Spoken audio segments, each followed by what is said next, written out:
Hey everybody, the Game Dad back with another deck profile. This one requested by Blake, one of my newer subscribers. Thank you, sir, for subscribing. And as per the request of the people, here's the deck profile. Earlier today, me and a friend actually did a playthrough using this exact deck and the Centaur Warrior deck that I have already done a deck profile on. So please feel free to play around with these. Let me know in the comment section below what you like, what you don't like. What you'd like to see next. I'm really enjoying getting to do these videos. So what we have here first is a card that the whole thing's based around, the Elf Thief. Now this is the artwork from the starter deck. Of course there's an alternative artwork that comes in the booster packs, but same ability. You zap this and you get to draw 2 cards and then move 1 card from your hand to the bottom of your deck. That ability is phenomenal. That's one that you play from the get-go and you just keep doing that every single turn. Being able to cycle through your deck and get to the things that you need makes this really, really powerful. So that's that one there. But we're gonna go through here starting with the locations.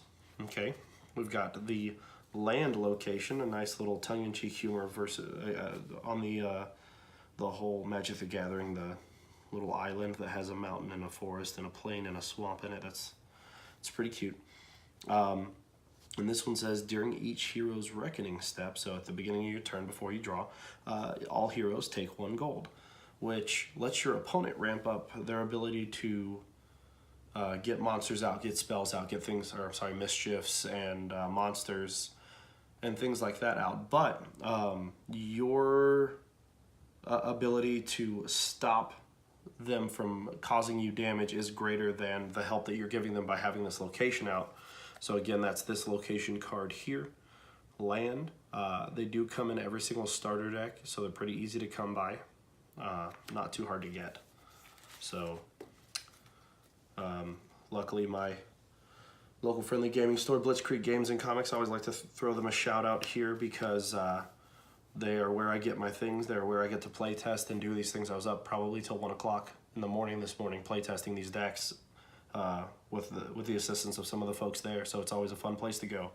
But next up is the allies for the deck. Again, only one type of ally for this. It's kind of a theme, I guess, with my stuff. I don't really play too many allies or locations because they're nice to haves, not need to haves, I guess, in the deck. But what we've got here is the Repeat Offender. Now, this is a really great ally for a couple of reasons. One, it's got a really nice life total here for an ally, but also its ability.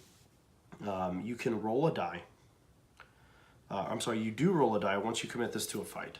If it lands on a 1, 2, or a 3, nothing happens. But if you roll 4, 5, 6, you get to ready this. You get to unzap it. It's still committed to the fight, but you get to see it and do it again. That's why it's the Repeat Offender. Really, really powerful in this game to be able to use the same ally over and over again, and that's why you don't need a whole bunch of them in the deck. So let's talk a little bit about the monsters now. One of the ones that I'm really enjoying in here is the Ex-ecutioner.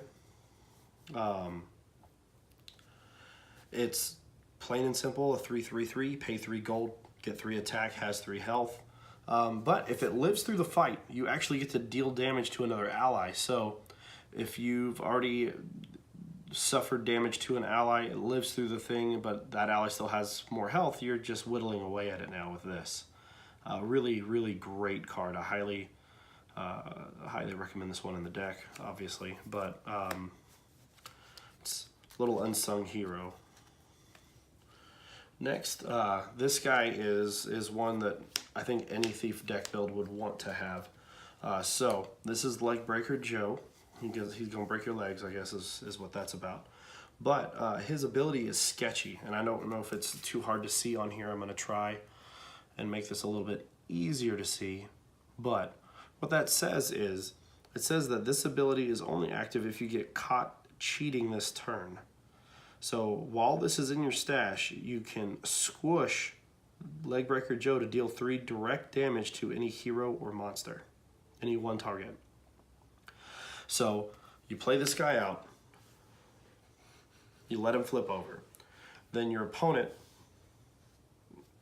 you get this put in your stash face up. You cheat on purpose. And then you get to just deal 3 more damage. So he's outputting 5 damage in a single shot. That's pretty darn good. Next up is Mr. Muggsy. Okay, Mr. Muggsy has that same survivor ability. If he survives the fight, you get to steal a gold from your opponent, and again, you're generating gold for them. But also, if you're able to steal gold from them, you're basically mitigating the assistance you're giving them by having that land card out. So, pretty good early game, pretty good bluffing card.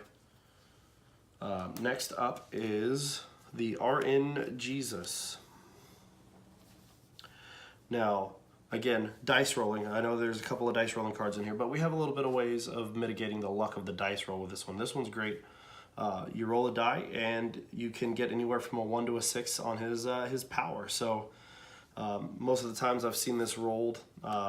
Actually, I think all the ones that were rolled were between 5 and 6 on my play tests, but that's pretty lucky.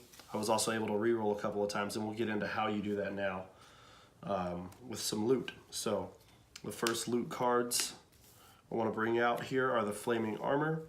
Again, you zap this to prevent 3 damage dealt to you by a hero or a monster, and you get to do that as an interrupt. So your buddies playing the warrior, they zap their hero to deal 1 damage to you. You zap this and respond back. Just a quick hit back. Hey, nope. Gonna go ahead and negate that. Pretty darn good. Get that out at level 3. Level 6, you can have 2 of them out. So the Liar's Dice. Now this one's pretty important to the deck. Again, you use this when any hero has rolled a die. You zap this, and that hero must ignore the results of the die and re-roll. And you do this as an interrupt. And this is a 0 drop. This is pretty darn good. It's an uncommon. Honestly, I would have 3 of them in the deck if I had a 3rd one. This is a very, very good card. But it lets you mitigate a lot of luck, and it helps you when your opponent does a critical hit. You can make them re-roll it. There's really no downside to this card that I have seen yet.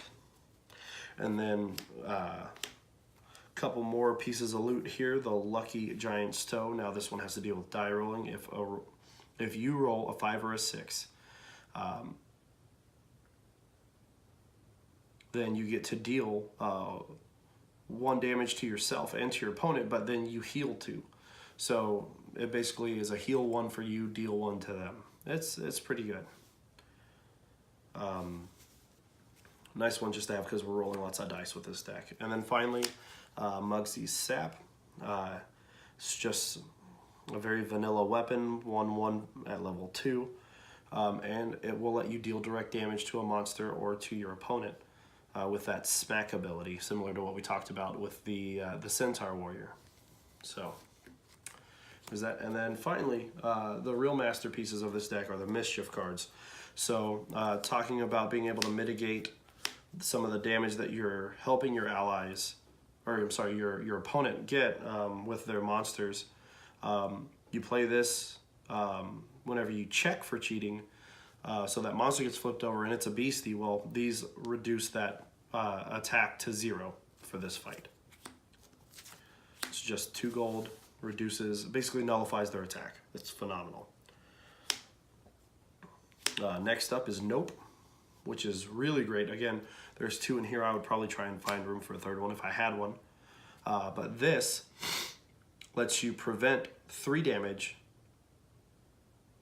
and then redirect it at any target that you want. But you have to just deal 1 damage to the target. So for each damage that you prevent, you deal 1 damage. So if you prevent 3, you get to deal 3.